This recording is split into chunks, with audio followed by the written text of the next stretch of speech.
स्वागत है आपका अभ्युदय सिविल सर्विस क्लासेस में। आज मैं आपके सामने मध्य प्रदेश का आर्थिक सर्वेक्षण 2023-24 का लेक्चर नंबर 3 लेकर आया हूं, जिसमें मैं चैप्टर नंबर 3 को आपके साथ डिस्कस करूंगा, है ना।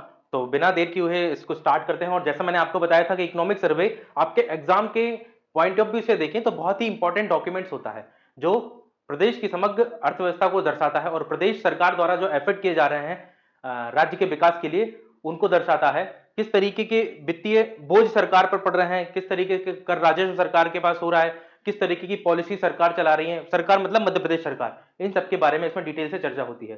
तो प्रीलिम्स के लिए और मेंस के लिए दोनों ही एग्जाम के लिए ये जो डाटा है, ये इंफॉर्मेशन है, वो बहुत इंपॉर्टेंट हो जाती है। आज जो है चैप्टर 3 हम डिस्कस करने वाले हैं, जिसमें हम बैंकिंग सिस्टम को डिस्कस करेंगे और जो है फाइनेंशियल इंस्टीट्यूशन, इनको देखेंगे कि मध्य प्रदेश सरकार, मध्य प्रदेश में इसके अंदर क्या डिस्कस करना है। हमें 4 पॉइंट इसको देख लेते हैं हम एक बार, कि मध्य प्रदेश में आर्थिक विकास के लिए ऋण विस्तार। तो मध्य प्रदेश में इकोनॉमिक डेवलपमेंट के लिए आप जानते हैं कि पैसे की जरूरत होती है, और पैसा कैसे आएगा, सभी लोगों तक ऋण के माध्यम से पैसा पहुंचाया जाएगा। तो मध्य प्रदेश में ऋण विस्तार किस क्षेत्र में कितना ऋण विस्तार हो रहा है और क्या ये अर्थव्यवस्था पर सकारात्मक प्रभाव डाल रहा है, इसको देखेंगे। बैंकिंग क्षेत्रों का क्या प्रदर्शन रहा है प्रदेश के अंदर, इसको देखेंगे। उसके बाद समान विकास के लिए वित्तीय समावेशन, तो वित्तीय फाइनेंशियल इंक्लूजन बोलते हैं इसको। तो सभी के पास जनधन के खाते हों या बैंक के खाते हों, ऐसी पहल सरकार ने की है और उसको काफी हद तक प्रधानमंत्री जनधन योजना के अंतर्गत पूरा भी किया गया है। सभी के समान विकास के लिए आवश्यक है कि व्यक्तियों को वित्तीय संस्थान से, फाइनेंशियल इंस्टीट्यूशन से जोड़ा जाए, ताकि वो अपनी पूंजी को, सेविंग को उस बैंक में जमा करके एक ब्याज प्राप्त कर पाए। साथ ही सरकार के द्वारा जो योजना है उनका वो सीधे तौर पर लाभ को प्राप्त कर सके, डीबीटी, डायरेक्ट बेनिफिट ट्रांसफर के माध्यम से। इसके साथ ही जब उस व्यक्ति को आवश्यकता हो ऋण की, तो वो इन्हीं फाइनेंशियल इंस्टीट्यूशन या बैंक के माध्यम से ऋण को भी प्राप्त कर सके। इसलिए सभी का अगर विकास करना है तो हमें सभी लोगों तक बैंकिंग की सुविधाओं को पहुंचाना होगा।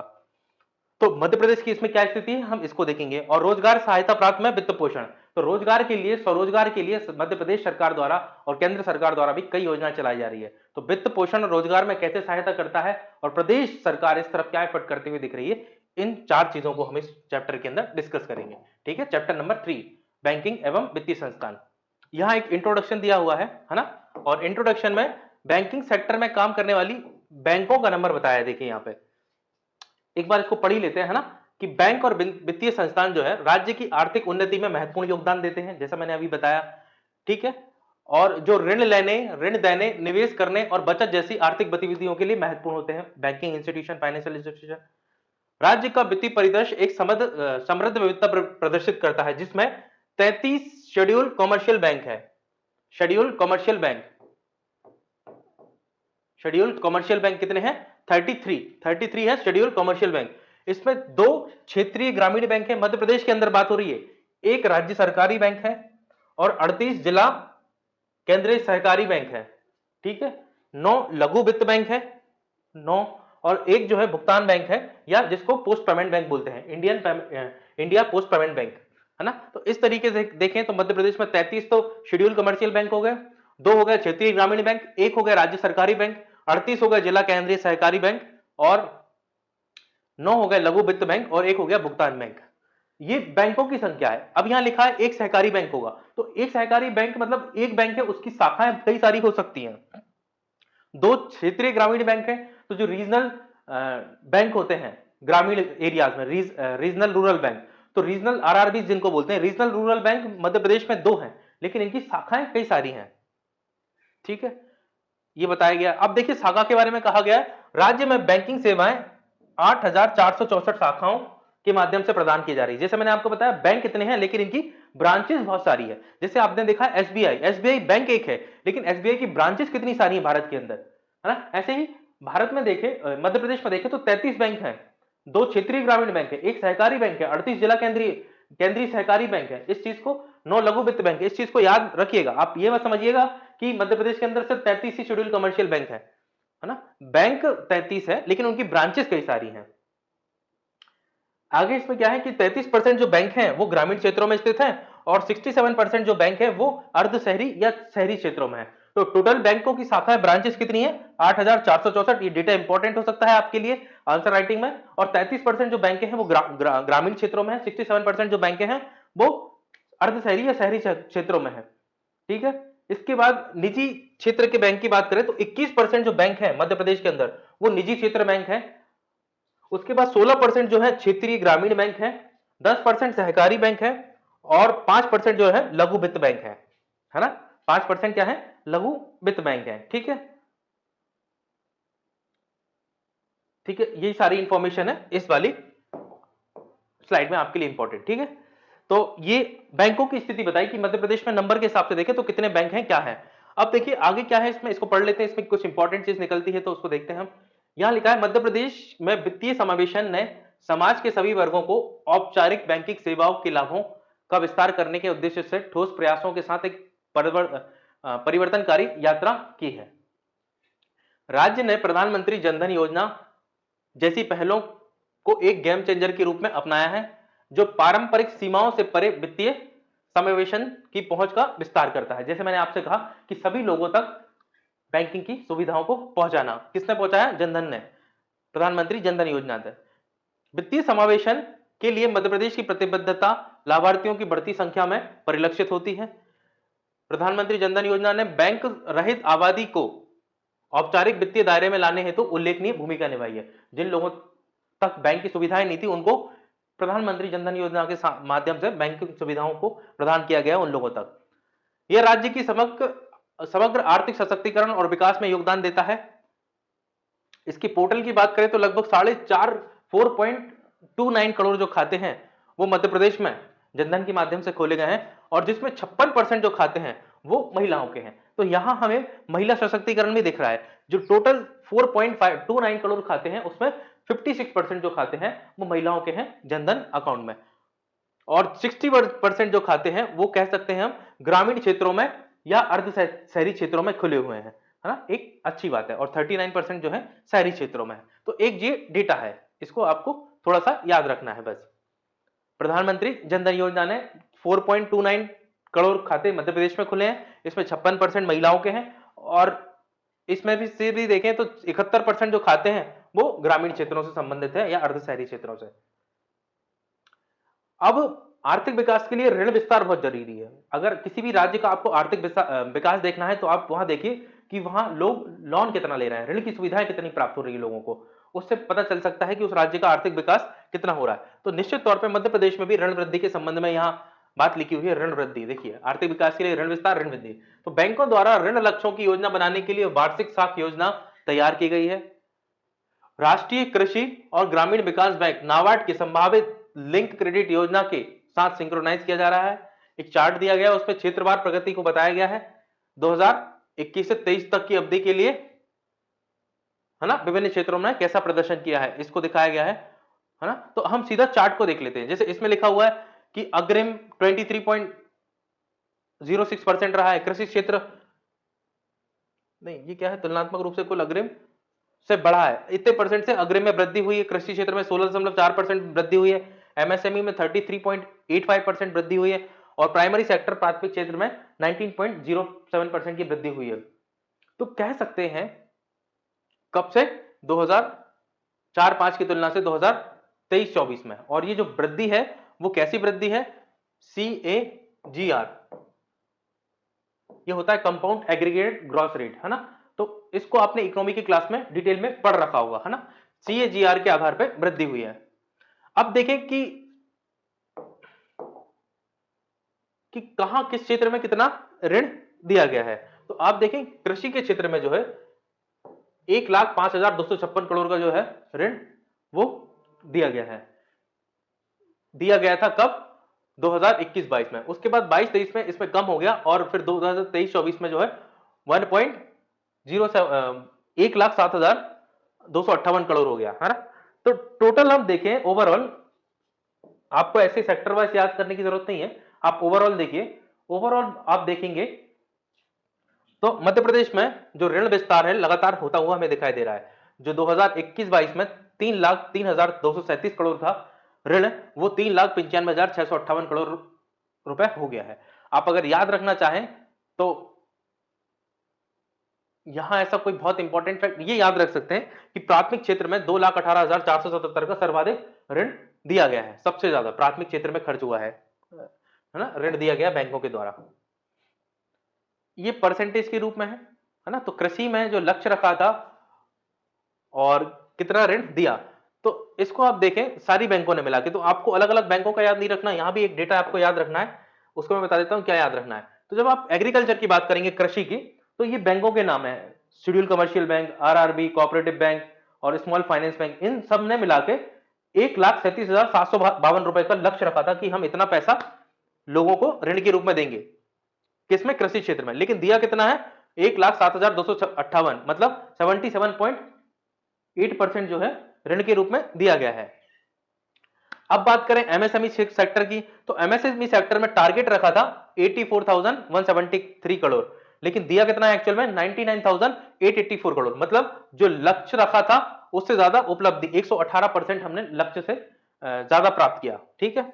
और प्राथमिक क्षेत्र की बात करें तो प्राथमिक क्षेत्र में भी हमने 92.8% जो है हमारे लक्ष्य को अचीव किया, है ना। तो हम कह सकते हैं कि कृषि क्षेत्र में जो लक्ष्य रखा था उसके अनुसार ऋण नहीं दिया गया, बाकी एमएसएमई में जो लक्ष्य था उससे ज्यादा ऋण दिया गया है, और प्राथमिक क्षेत्र में भी लगभग 93% के आसपास ऋण डिस्ट्रीब्यूट किया गया है, किसके द्वारा, मध्य प्रदेश में स्थापित बैंकों द्वारा, ठीक है। तो यही आपको याद रखना है इसमें, ठीक है। अब देखिए ये जो चार्ट है ये आपको बताता है कि जो शेड्यूल कमर्शियल बैंक है वो देश में कितना ऋण मांग रहे हैं और बांट रहे हैं, और प्रदेश में कितना ऋण बांट रहे हैं, या उनकी जमा देश में कितनी है और प्रदेश में कितनी है। तो देखें मतलब कितने कितने परसेंट की वृद्धि हुई है उनमें, है ना, अमाउंट नहीं बता रहा, परसेंटेज में बता रहा है। तो जैसे कुल जमा की बात करें कि बैंकों के पास कुल कितना जमा था, तो राष्ट्रीय स्तर पर देखें वर्ष स्तर वृद्धि, तो सितंबर 2022 में बैंकों के पास 2021 के मुकाबले 9.2% की वृद्धि देखी गई। जो भी 2021 में जो अमाउंट था उससे 9% ज्यादा अमाउंट बैंकों के पास जमा हुआ, कब, 22-23 में। और 2023-24 की बात करें तो उसमें 13% की वृद्धि हुई, जो बैंकों के पास जमा था उसमें 13% की बढ़ोतरी हुई पिछले साल की तुलना में। राज्यों में देखें क्या स्थिति है, राज्यों में 8.8% की वृद्धि हुई थी पिछली साल, जो 2023 में 13.3% की वृद्धि हुई, है ना। तो कहें कि जमा लोगों की बैंकिंग बैंकिंग हैबिट में वृद्धि हो रही है, और लोग बैंकों में जा रहे हैं, बैंकों में पैसा जमा कर रहे हैं, जो हमने पहले भी देखा कि जनधन खातों के माध्यम से वित्तीय समावेशन हुआ है, लोग बैंकिंग सुविधाओं से जुड़ पाए हैं, और ये हमें डेटा भी दिखा रहा है। कृषि के क्षेत्र में बात करें तो इसमें भी कुछ वृद्धि हुई दिखाई दे रही है हमें थोड़ी बहुत, है ना। तो ये वृद्धि है, ये उतनी इंपॉर्टेंट नहीं है आपके लिए, इसको आप स्किप कर सकते हैं, क्योंकि यहाँ डेटा इतने सारे डेटा है सबको आपको याद नहीं रखना होता है, ठीक है। ये पिछली स्लाइड के बारे में ही डिस्क्राइब किया हुआ है। तो अब यहाँ पे किस किस सेक्टर में कितना ऋण दिया गया है उसके बारे में परसेंटेज में लिखा है, ये भी बहुत इंपॉर्टेंट इंफॉर्मेशन आपके लिए नहीं है।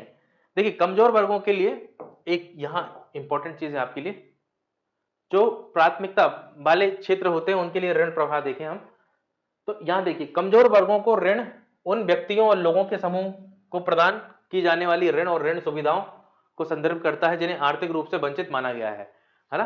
कमजोर वर्गों को ऋण उन व्यक्तियों और लोगों के समूहों को प्रदान करने वाली ऋण और ऋण सुविधाओं को संदर्भित करता है जिन्हें आर्थिक रूप से वंचित माना गया है। तो जो व्यक्ति आर्थिक रूप से वंचित थे उनके लिए अगर बैंकिंग सुविधाएं ऋण उपलब्ध कराती है तो हम कह सकते हैं कि वो कमजोर वर्गों के लिए ऋण उपलब्ध करा रही है जो अभी तक बैंकिंग सुविधाओं से दूर थे। पारंपरिक साधनों के माध्यम से साख सुविधा पहुंचाने में कठिनाई हो सकती है। निश्चित तौर पर पहले जो बैंकिंग व्यवस्थाएं नहीं थी, लोगों तक बैंकिंग सुविधाएं नहीं थी, तो वो कर्ज कैसे लेते थे, स्थानीय साहूकारों से कर्ज लेते थे, तो उसके माध्यम से सभी लोगों तक वित्त को पहुंचाना संभव नहीं था। और दूसरा यह था कि वहां पे वित्त जो ब्याज की परसेंटेज था वो बहुत ज्यादा होता था, तो किसान अक्सर जो है साहूकार से लोन लेके मार्केट प्राइस पे उसी के कर्ज में दब के अपनी जमीनें बेच देते थे, अंतिम रूप से सुसाइड कर लेते थे। तो अभी इस चीज में हमें परिवर्तन होते हुए दिख रहा है।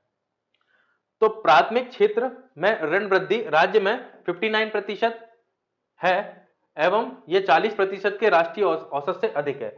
तो भारत के अंदर देखें तो 40% जो ऋण है वो प्राथमिक क्षेत्रों में दिया जा रहा है, लेकिन मध्य प्रदेश में बात करें तो 59% जो ऋण है वो प्राथमिक क्षेत्रों पे दिया जा रहा है। इसी तरह राज्य में कृषि अग्रिम जो है 33.44% है, जो राष्ट्रीय औसत के 18% से अधिक है। तो वही बात है, राष्ट्रीय स्तर पर जो कृषि अग्रिम है वो 18.77% है, लेकिन मध्य प्रदेश में 30.77% है। कमजोर वर्गों के लिए अग्रिम राष्ट्रीय स्तर पर 10% है, जबकि यह राज्यों में लगातार बढ़ रहा है। प्राथमिक क्षेत्र में मजबूत वृद्धि समाज के सामाजिक आर्थिक उत्थान में सहायक है। समावेशी विकास वित्तीय समावेशन विविधीकरण को बढ़ावा देकर अर्थव्यवस्था पर सकारात्मक प्रभाव डालती है। राज्य अर्थव्यवस्था में समान विकास को बढ़ावा देने के लिए कमजोर वर्गों की आजीविका को बढ़ाने हेतु अधिक प्रयास किया जा रहा है।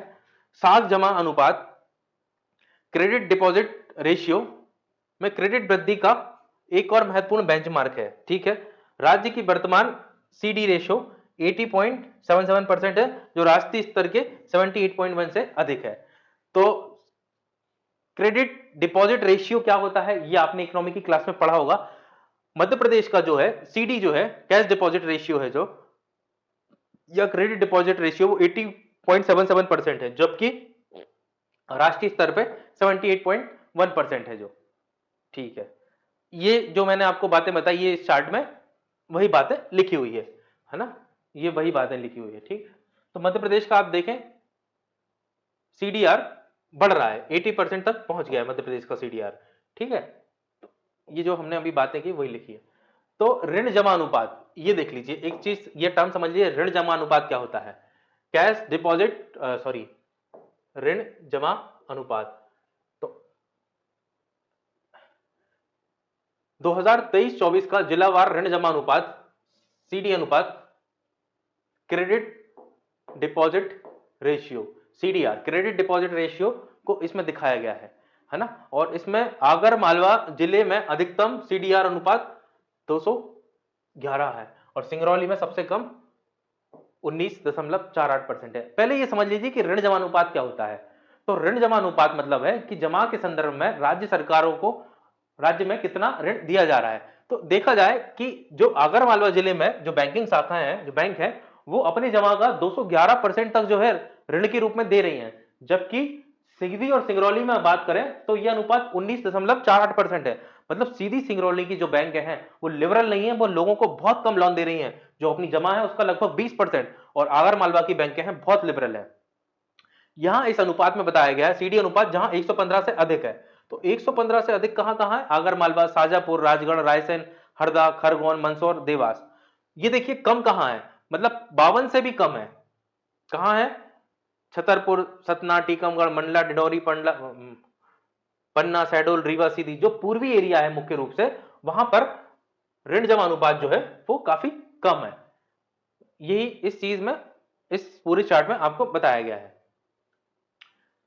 ठीक है, ऋण जमा अनुपात के बारे में, जिले के बारे में बताया गया। इतना आपको याद नहीं रखना कि कौन से जिले में कितना है ना आपको एग्जाम में पूछा जाएगा। बस आपको याद रखना है कि जो सीधी सिंगरौली है वहां ऋण जमा अनुपात 20% के आसपास पे है, बहुत कम है, जबकि आगरमालवा में वो जो है 211% है। ये बहुत अच्छी बात है। सहकारी बैंकों की स्थिति की बात कर लेते हैं। अब बैंकिंग क्षेत्रों का क्या प्रदर्शन रहा है मध्य प्रदेश के अंदर, ये देख लेते हैं हम लोग। तो बैंकिंग क्षेत्रों में मध्य प्रदेश ने जो पाई जाने वाली बैंकें हैं उन्होंने कैसा प्रदर्शन किया है इसको हम देखते हैं। त्रिस्तरीय ग्रामीण सहकारी ऋण संरचना में शीर्ष स्तर पर कार्यरत मध्य प्रदेश राज्य सहकारी बैंक, जिला स्तर पर कार्यरत 38 जिला सहकारी केंद्रीय बैंक और जमीनी स्तर पर कार्यरत 4535 प्राथमिक कृषि ऋण समितियां शामिल है। ठीक है, और इसमें कुल मिला के आप देखें 851 शाखाएं हैं, जिसमें 627 शाखाएं ग्रामीण और अर्ध शहरी क्षेत्रों में है। किसकी बात हो रही है, सहकारी बैंकों की बात हो रही है। तो सहकारी बैंकों से संबंधित आपको डाटा मिल गया कि कहां कितनी बैंकें हैं। तो सहकारी बैंकों में आप देखें तो ब्रांचेस के उससे देखें तो 38 2011 21 20 21 में थी, 38 है यहां भी, और 22 23 में भी 38 है। यहां इनकी पूंजी जो है वो हमें थोड़ी बढ़ती हुई दिखाई दे रही है। शेयर का हिस्सा भी देखें तो लगभग एक जैसा ही है। इनके जमा देखिए, इनके जमा में वृद्धि हुई, जो मैं आपसे कह रहा था बैंकिंग गतिविधियों में लोग थोड़ा इंटरेस्ट दिखा रहे थे, थोड़ा सा देखें भले ही थोड़ी सी मात्रा में, लेकिन जमा इनका बढ़ा है और ऋण में भी इन्होंने विस्तार किया है। तो ज्यादा मात्रा में अब जो है जिला सहकारी बैंकें लोगों को ऋण उपलब्ध करा रही है, एक अच्छी चीज है। तो ये डेटा दिखाता है कि मध्य प्रदेश में ऋण विस्तार हो रहा है। एनपीए की बात करें तो एनपीए के कंटेक्स्ट में देखें तो आप देखेंगे कि पब्लिक सेक्टर बैंक है जो, उनमें देखें आप तो 2024 में 21,876 करोड़ रुपए के एनपी होने की संभावना है ना, जो 2022-23 में 23,400 76 करोड़ थी। तो कुल मिला के कहें कि एनपीए जो है वो 2022-23 में काफी कम हुआ है। अभी इसमें थोड़ा सा हमें ज्यादा दिख रहा है, एनपीए मतलब कम हुआ है। उसके बाद देखें तो 2000 निजी बैंकों की अगर बात करें तो निजी बैंकों में 47% एनपीए कम हुआ है 2024 में। ये बहुत बड़ा एक फैक्ट है आपके लिए याद रखने वाला। और एक रीजनल बैंक होती है, जो क्षेत्रीय ग्रामीण बैंक होती है, आरआरबीस, उसमें भी जो है लगातार देखें आप तो कम हो रहा है। इस बार कम हुआ है, लेकिन पिछले साल बहुत बड़ी मात्रा में जो है एनपीए में कमी आई थी, है ना। ये हमें फैक्ट दिखा रहा है। तो एनपीए लगातार हमें कम होता हुआ दिखाई दे रहा है। तो ओवरऑल देखें तो मध्य प्रदेश में, अगर मैं मध्य प्रदेश की बात करूं ओवरऑल, आप इस डेटा को जो है आपके एग्जाम में यूज कर सकते हैं, है ना। एनपीए की अगर बात करूं तो पहले मैं आपको चलो इससे थोड़ा पढ़ के बताता हूं। एनपीए जो है एक वर्गीकरण है जिसका उपयोग वित्तीय संस्थाओं द्वारा ऋण और अग्रिमों के लिए किया जाता है। ऐसे साख ऋण जिनका पुनर्भुगतान, उन पर अर्जित ब्याज का पुनर्भुगतान निर्दिष्ट अवधि में नहीं किया गया है ना। मतलब 91 डेज से अगर ऊपर भुगतान नहीं किया गया किसी ऋण का, तो उसको नॉन परफॉर्मिंग एसेट एनपीए के अंतर्गत रखा जाता है ना। तो इसको गैर निष्पादित परिसंपत्ति में वर्गीकृत कर दिया जाता है। और इसे निजी क्षेत्रों में क्षेत्रीय ग्रामीण बैंक और लघु वित्त बैंकों में एनपीए में क्रमशः 47% की कमी, किसमें, निजी क्षेत्र में 47% एनपीए कम हुआ है। रीजनल रूरल बैंक में 6% एनपीए कम हुआ है। और लघु स्मॉल फाइनेंस बैंक में जो एनपीए है वो 19% कम हुआ है। मतलब एक अच्छी चीज है कि मध्य प्रदेश में एनपीए हमें कम होता हुआ दिखाई दे रहा है। कहीं कहीं बढ़ा भी है ना, लेकिन बढ़ा बहुत कम है ना, 0.39% ही बढ़ा है। ठीक है, तो ये हमें एक डेटा देखने को मिलता है। अब ये एनपीए की क्षेत्रवार स्थिति बता रहा है। तो सबसे ज्यादा एनपीए आप देखेंगे कौन से क्षेत्र में हुआ है, कम हुआ है। तो सबसे ज्यादा एनपीए जो है एमएसएमई के क्षेत्र में कम हुए हैं। और सबसे ज्यादा एनपीए बढ़े भी किस में थे, एमएसएमई के क्षेत्र में बढ़े थे। कब, 2023 में। कृषि के क्षेत्र में देखें तो एनपीए बढ़ा है, 2023-24 से थोड़ा सा कम हुआ है। आवास में देखें तो एनपीए कम था, एनपीए बढ़ा है। ठीक है, शिक्षा में देखें तो एनपीए में वृद्धि हुई है। ठीक है, और प्राथमिक क्षेत्र में भी देखें तो एनपीए में वृद्धि हुई है, एनपीए बढ़ा है। शिक्षा के क्षेत्र में माफ कीजिएगा, एनपीए कम हुआ है, 33% से कम हुआ है। प्राथमिक क्षेत्र में बढ़ा है। और जो नॉन प्राइमरी सेक्टर है उनमें भी एनपीए में कमी आई है। तो एक डेटा है जो बता रहा है कि एनपीए में माइनस मतलब कमी हुई है और प्लस मतलब बढ़ा है। तो 2024 में आपको याद रखना है कि कहां कौन से क्षेत्र में जो एनपीए बढ़ा है और कौन से क्षेत्र में एनपीए कम हुआ है। अब ये बहुत डिटेल नैरो इन्फॉर्मेशन है, इतना शायद आपसे ना पूछे, है ना। पर ये वाला जो लाइन बता रहा हूं मैं आपको, इसको याद रखिए। कृषि, एक सेकेंड, कृषि, एमएसएमई, शिक्षा, आवास, प्राथमिक और गैर प्राथमिक क्षेत्रों में एनपीए दिया गया है। इसमें सबसे अधिक एनपीए वृद्धि कृषि क्षेत्र में हुई है, कितनी, 12.1%। प्राथमिक क्षेत्र में हुई है 9.5%, एमएसएमई क्षेत्र में हुई है 8.5%, आवास ऋण में 5.7%, शिक्षा में 6.6% और प्राथमिक क्षेत्रों में 2.37%। ठीक, इसको आपको याद रखना है। ठीक, अब समान विकास के लिए वित्तीय समावेशन, जैसा मैंने आपको बताया था कि अगर हमें प्रदेश का समान विकास करना है तो सबसे पहले लोगों की बैंकिंग सुविधाओं तक पहुंच होनी आवश्यक है। तो उसी के लिए समान विकास के लिए वित्तीय समावेशन करने में राज्य सरकार बिल्कुल भी पीछे नहीं हटी है। उन्होंने कोशिश करी है कि ज्यादा से ज्यादा तक लोगों तक बैंकिंग सुविधाओं को पहुंचाया जाए, है ना। तो यही सब चीजें देखो यहाँ पे मेंशन है। जैसे मैं आपको बताऊं कि वित्तीय समावेशन के लिए आम जन बैंकिंग सुविधाओं तक सुगम पहुंच आवश्यक है। वित्तीय समावेशन बचत खातों, क्रेडिट, बीमा जैसी बुनियादी वित्तीय सेवाओं के माध्यम से व्यक्ति की आय के स्तर की परवाह किए बिना सभी को बैंकिंग सुविधाएं प्रदान करने की प्रक्रिया है। ठीक है, अब ये नहीं देखती कि तुम्हारी आय कितनी है, तुम बैंक खाता खुलवा सकते हो कि नहीं, सभी के लिए बैंकिंग सुविधाएं उपलब्ध करवाती है। ठीक है, इसमें है small finance, schedule commercial bank, RRB, सहकारी समितियां, फाइनेंस बैंक जैसी बैंकों के माध्यम से सुविधाएं पहुंचाई जाती हैं, जिनका हमने पहले भी नाम देखा। नए बैंकों की स्थापना, मौजूदा बैंकों का जो है विस्तार करना कम सेवा वाले समुदायों की सेवाओं के लिए आवश्यक है। हाल ही के वर्षों में तकनीकी नवाचारों ने डिजिटल बैंकिंग सेवाओं के विकास को भी सक्षम बनाया है, जिसका मोबाइल फोन और अन्य उपकरणों के माध्यम से उपयोग किया जा रहा है। ये सेवाएं पारंपरिक बैंकिंग बुनियादी ढांचे तक पहुंच के बिना व्यक्ति और समुदायों के लिए विशेष रूप से फायदेमंद हो सकती है। ठीक, ये सामान्य इंफॉर्मेशन है। अब यहां पर बैंकिंग नेटवर्क की बात की गई है, जो मैंने आपको इसकी इंट्रोडक्शन में बताया था कि कहां कितने बैंक हैं। अब यहां उस बैंकों का प्रॉपर तरीके से और डिटेल में नंबर बताया गया। जैसे यहां देखिए लिखा हुआ है कि यह खंड ग्रामीण बैंक क्षेत्रों, अर्ध शहरी क्षेत्रों और शहरी क्षेत्रों में वाणिज्यिक बैंकों, सहकारी बैंकों, क्षेत्रीय ग्रामीण बैंकों, लघु वित्त bank, India post payment bank की शाखाओं के बारे में जानकारी प्रदान करता है। ठीक है, कि उनकी कितनी ब्रांचेस है। मध्य प्रदेश में बैंक शाखाओं की कुल संख्या 2023 में 8,319 थी, जो कि 2024 में बढ़ के 8,464 हो गई, जिसको हम पहले डिस्कस कर चुके हैं। तो ये याद रखें कि मध्य प्रदेश में कुल बैंकिंग शाखाओं की संख्या 8,464 है। ये इकोनॉमी में आपको कहीं भी आंसर लिखने के लिए इंपॉर्टेंट हो सकता है और प्रीलिम्स में भी ये क्वेश्चन आ सकता है, जो बैंकिंग शाखाओं में वृद्धि को दिखाता है। वित्तीय वर्ष 2023-24 की वाणिज्यिक बैंक की कुल शाखाएं, वाणिज्यिक बैंक की कुल शाखाएं कितनी थी? 5801 थी, जबकि सहकारी, क्षेत्रीय, ग्रामीण और लघु इनकी संख्या जो है, अच्छा यहां अलग अलग करें, सहकारी बैंक की शाखाएं 851 थी, क्षेत्रीय ग्रामीण बैंक की जो शाखाएं 1335 थी, लघु वित्त बैंक की शाखाएं जो 437 थी और इंडियन पोस्ट पेमेंट की जो शाखाएं वो 40 थी। तो इस तरीके से उसने टोटल नंबर बता दिया। आपको मुख्य रूप से याद रखना है तो कुल शाखाएं कितनी है और वाणिज्यिक बैंक की शाखाएं कितनी है ना, मुख्य तौर पर आप ये याद रखेंगे। तो ये सारी शाखाएं जो है वो राज्य में बैंकिंग नेटवर्क को दिखाती है। ठीक है, अब यहां देखिए बैंक का प्रकार लिखा हुआ है और शाखाएं कहां कितनी शाखाएं ये चार्ट में लिखा हुआ है ना। ये शहरी ग्रामीण क्षेत्रों के बारे में है, ये अर्ध शहरी क्षेत्रों के बारे में है, कहां कितनी शाखाएं हैं, है ना।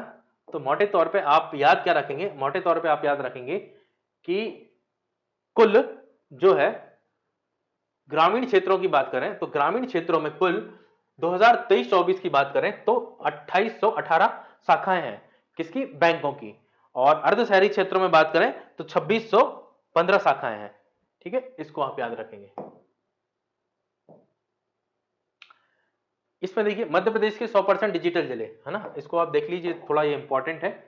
तो आरबीआई देश में डिजिटल भुगतान परिस्थितियों तंत्र का विस्तार और गहनता लाने के लिए 2019 में डिजिटल जिला कार्यक्रम शुरू किया था। तो डिजिटल जिला कार्यक्रम किसने शुरू किया था? आरबीआई ने। एक फैक्ट निकल के आया, आरबीआई ने क्या किया था? डिजिटल जिला कार्यक्रम शुरू किया था। कब किया था? 2019 में। प्रीलिम्स का क्वेश्चन बन सकता है भाई, इसको याद रखिएगा। डिजिटल जिला कार्यक्रम किसके द्वारा शुरू किया गया? आरबीआई के द्वारा। कब शुरू किया गया? 2019 में। यहां सभी राज्य और संघ शासित क्षेत्र स्तरीय बैंकर समितियों को बैंक और अन्य हितधारकों के साथ परामर्श करने के बाद अपने अपने राज्यों और संघ राज्य क्षेत्रों में एक जिले को पायलट क्षेत्र के रूप में चुनने का निर्देश दिया गया था। ठीक है, मध्य प्रदेश ने 4 जिलों का चयन किया था, जिसमें बैतूल, इंदौर, विदिशा और एक और जिला था इसमें सतना, इसको शामिल किया गया था। इसने कुल चालू और व्यावसायिक खातों में 100% पात्र ऑपरेटिव खातों को डिजिटल रूप से कवर किया गया था। तो जो खाते चल रहे थे इन जिलों में उनको 100% जो है डिजिटल रूप में कन्वर्ट किया गया था। बैतूल और विदिशा की बात करें तो इन जिलों में पात्र परिचालन खातों को डिजिटल रूप से कवर किया गया था। ठीक है, इंदौर और सतना में 97% खातों को डिजिटल रूप से कवर किया गया था। एक ये इंफॉर्मेशन है ना। तो इसको आप याद रखेंगे कि मध्य प्रदेश में ये चालू किया गया था। अब रोजगार में सहायता पाने के लिए वित्त पोषण, तो रोजगार के लिए वित्त आवश्यक है। वित्त होगा तो व्यक्ति स्वरोजगार कर सकता है और अपनी आजीविका को सुनिश्चित कर सकता है। तो वित्त के लिए सरकार प्रयास कर रही है। तो सरकार ने क्या किया है? बैंकिंग शाखाओं का नेटवर्क बढ़ाया है वित्त पोषण के लिए। देखिए बैंकिंग शाखाओं के नेटवर्क द्वारा वित्त पोषण, रोजगार पैदा करने, वित्त पोषण क्या कर सकता है? रोजगार पैदा कर सकता है, कौशल विकसित करने में मदद कर सकता है, आर्थिक बुनियादी ढांचे का निर्माण के लिए आवश्यक पूंजी उपलब्ध करा सकता है, संसाधन प्रदान करने के लिए रोजगार का समर्थन करने में महत्वपूर्ण भूमिका निभा सकता है। तो वित्त क्या क्या कर सकता है, यहाँ सारी इंफॉर्मेशन है। अब मेंस में अगर कोई क्वेश्चन आए तो डायरेक्ट आप ये 4-5 चीजें लिख सकते हैं कि वित्त पोषण रोजगार पैदा करने में, कौशल विकसित करने में, आर्थिक बुनियादी ढांचे के निर्माण के लिए आवश्यक पूंजी में, संसाधन प्रदान करने के लिए रोजगार का समर्थन करने में महत्वपूर्ण भूमिका निभाता है। तो 5 पॉइंट, 4 पॉइंट आपके निकल के आ गए।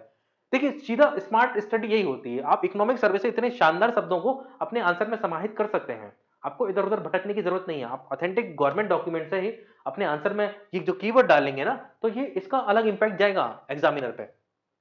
यह नेटवर्क छोटे व्यवसायों को ऋण प्रदान करने, वित्तीय संस्थान छोटे उद्यमियों को व्यावसायिक गतिविधियों को शुरू करने, विस्तार करने में मदद कर रहा है, जिससे रोजगार पैदा करने में मदद मिलती है। राज्य अपने विभिन्न विभागों के माध्यम से छोटे व्यवसायों और स्वरोजगार के निर्माण करने के लिए कई सरकारी प्रायोजित योजनाएं चला रहा है ना।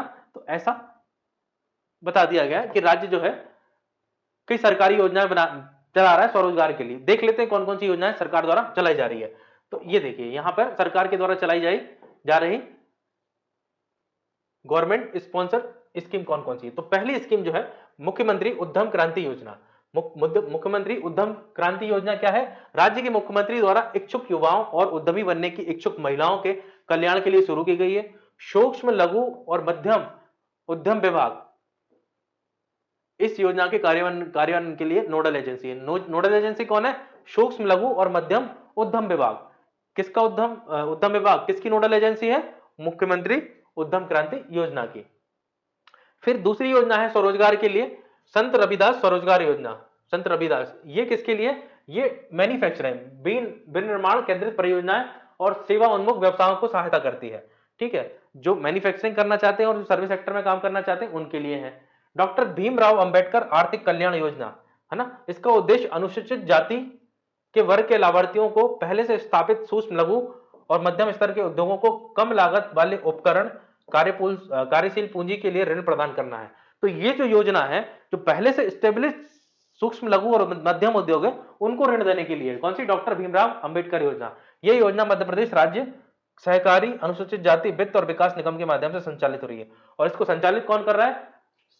अनुसूचित जाति वित्त एवं विकास निगम। अनुसूचित जाति वित्त एवं विकास निगम द्वारा यह संचालित हो रही है। तो इसको भी आप याद रखेंगे। ठीक है, मध्य प्रदेश में अनुसूचित जनजाति वर्ग के लिए स्वरोजगार योजनाएं चल रही हैं, जिसमें आपको 3 योजनाओं को याद रखना है। वो कौन सी है? भगवान बिरसा मुंडा स्वरोजगार योजना, टांटिया मामा भील आर्थिक कल्याण योजना और मुख्यमंत्री अनुसूचित जनजाति विशेष अनुदान परियोजना, विशेष परियोजना अनुदान योजना, है ना। उपरोक्त सभी योजनाएं बैंकों के माध्यम से संचालित की जा रही है। मार्च 2024 तक जीएसएस गवर्नमेंट स्पॉन्सर स्कीम की स्थिति पीएम स्वनिधि 10, 20 और 50 हजार योजना सहित नीचे दिखाई गई है ना। अब इनको कितना लोन में किसमें कितना दिया गया अगले चार्ट में दिखाया। तो मुख्य रूप से स्वरोजगार के लिए जो योजनाएं चल रही हैं वो मध्य प्रदेश में दिखा दी गई हैं। मुख्य रूप से जब आप मध्य प्रदेश में जनजातियों के आर्थिक कल्याण के लिए बात करते हैं, ये चैप्टर है आपके मेंस में, तो उसमें आपको इन 4 योजनाओं का नाम बहुत इंपॉर्टेंट हो जाता है। आप मेंस के आंसर राइटिंग में सीधा इन योजनाओं का नाम लिखिए, जबरदस्त इंपैक्ट पड़ेगा। ये देखिए यहाँ एससी के लिए योजना है ना, विनिर्माण के लिए और इनके लिए संत रविदास योजना है, मुख्यमंत्री उद्यम क्रांति योजना है। ठीक है, तो आपको योजनाओं के नाम भी मिल गए जो स्वरोजगार के लिए वित्त उपलब्ध करा रही हैं। ठीक है, अगला देखिए MMUKY। ठीक है, ये वही योजनाओं का चार्ट दिया हुआ है कि कौन सी योजनाओं में कितने परसेंट वित्त को स्वीकृति मिली है, कितने परसेंट वित्त को स्वीकृति मिली है। तो यहां देखें आप कि MMUKY मुख्यमंत्री उद्यम क्रांति योजना, तो उसमें 17,173 स्वीकृति प्रदान की गई थी, जिसमें 16,243 लोगों को ऋण वितरित किया गया है और 4336 जो है ऋण विचाराधीन है। तो स्वीकृति में देखें परसेंटेज तो 94.58% जो है ऋण इसमें स्वीकृत किए गए हैं। हाँ, अब ये डेटा बहुत नैरो डेटा है और इतना अंदर से जाके आपको डेटा पूछेगा नहीं, तो इसको आप छोड़ सकते हैं, है ना। बस याद रखिए कि पीएम स्वनिधि जो योजना है उसमें 10,000 तक के जो लोन है वो सबसे ज्यादा बांटे गए हैं, सबसे ज्यादा बांटे गए और सबसे ज्यादा स्वीकृति 10,000 तक के लोनों को ही मिली है, 96.65%। तो सबसे ज्यादा 10,000 रुपए से कम के जो लोन थे वो बांटे गए हैं ना। तो ये जो था हमारा, इसमें हम और देख लेते हैं ग्रामीण अधोसंरचना विकास निधि, है ना। तो ग्रामीण अवसंरचना विकास के लिए जो है, ग्रामीण अवसंरचना विकास के लिए एक प्रमुख नीतिगत पहल ग्रामीण अधोसंरचना परियोजना के लिए वित्त पोषण 1995 में नाबार्ड ने इसकी स्थापना की गई। तो ग्रामीण अधोसंरचना परियोजना, ग्रामीण अवसंरचना विकास के लिए ग्रामीण अधोसंरचना परियोजना, है ना, रूरल इंफ्रास्ट्रक्चर प्रोजेक्ट के वित्त पोषण के लिए 1995 में नाबार्ड में जो है RIDF एक मिनट RIDF है ना, rural infrastructure development fund, RFID, ये है ना, rural infra development fund. RIDF की स्थापना कब की गई? 1995 में। किसके की गई? किसके अंतर्गत? नाबार्ड के अंतर्गत की गई। इसको याद रखिए, प्रीलिम्स का क्वेश्चन हो सकता है। राज्य परियोजना, राज्य सरकारों, राज्य के स्वामित्व वाले निगमों को कम लागत वाली निधियां सहायता प्रदान कर लेंगे। ग्रामीण बुनियादी ढांचे में सार्वजनिक क्षेत्रों में पूंजी निवेश का समर्थन करने के लिए ग्रामीण अधोसंरचना विकास निधि ऋण प्रदान करता है। 10 वर्षों से ये जो है ग्रामीण बुनियादी ढांचे के क्षेत्र में सार्वजनिक पूंजी का एक महत्वपूर्ण स्रोत है, और 2024 तक इसने इतनी परियोजनाएं पूर्ण हुई हैं इसमें। तो अब ये इतना इसमें इंपॉर्टेंट नहीं है कुछ भी। इंपॉर्टेंट क्या है कि ये जो परियोजना है इसका नाम आपको याद रखना है, और ये नाबार्ड के अंतर्गत आती है, ये याद रखना है। ग्रामीण अधोसंरचना विकास निधि, जो ग्रामीण क्षेत्रों में इंफ्रास्ट्रक्चर के डेवलपमेंट के लिए चलाई जा रही है। कब से? 1995 से। किसके तत्वाधान में चालू हुई है? नाबार्ड, नाबार्ड है ना, नाबार्ड। बस इतना ही आपको याद रखना है, और इसमें कुछ याद रखने को जरूरत नहीं है। तो आपका ये जो है तीसरा चैप्टर यहां खत्म होता है। तो मिलते हैं हम अगले चैप्टर में, जिसमें हम आपको फोर्थ चैप्टर जो है ग्रामीण कृषि एवं ग्रामीण विकास का, उसको चर्चा करेंगे। वो चैप्टर काफी लंबा है और वो काफी इंपॉर्टेंट भी है। वहां से काफी सारे फैक्ट जो है निकल के आते हैं सामने, और वो एग्जाम के लिए बहुत जरूरी हो सकते हैं, है ना। तो मिलते हैं अगले लेक्चर में। Thank you so much for discussion.